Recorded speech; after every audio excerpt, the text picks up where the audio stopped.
आज रोजी मोजे तुळींज नालासोपारा ईस्टमध्ये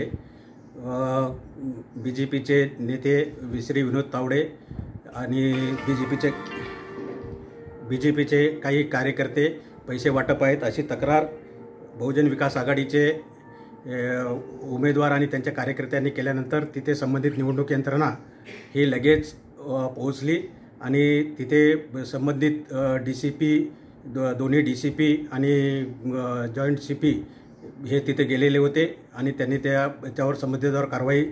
केलेली आहे आणि आमची जी FST टीम आहे त्या हॉटेलची सर्च घेतला असता 9,93,500 रुपये सापडलेले आहेत आणि इतरही काही कागदपत्र सापडलेले आहेत। त्या संदर्भात गुन्हा दाखल करण्याची कारवाई चालू आहे आणि 48 आवर्समध्ये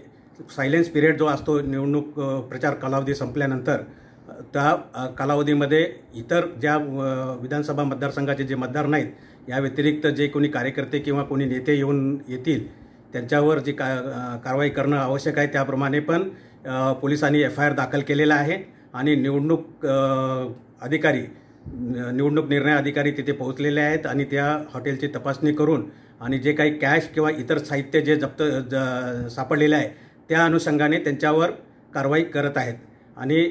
तात्काळ याच्यावर संबंधित सेक्शनखाली गुन्हाही दाखल करण्याची कारवाई चालू आहे आणि एक अर्धा तासात त्याच्यावर संबंधितावर योग्य त्या सेक्शनखाली गुन्हा दाखल होईल। त्याचबरोबर बेकायदेशीररित्या प्रवेश, काही कॅश जवळ बाळगल्याबद्दलचा गुन्हा आणि काही इलिगल प्रेस घेतली अशी तक्रार आहे त्याबद्दलचे गुन्हा दाखल करण्याची कारवाई पोलीस करत आहेत।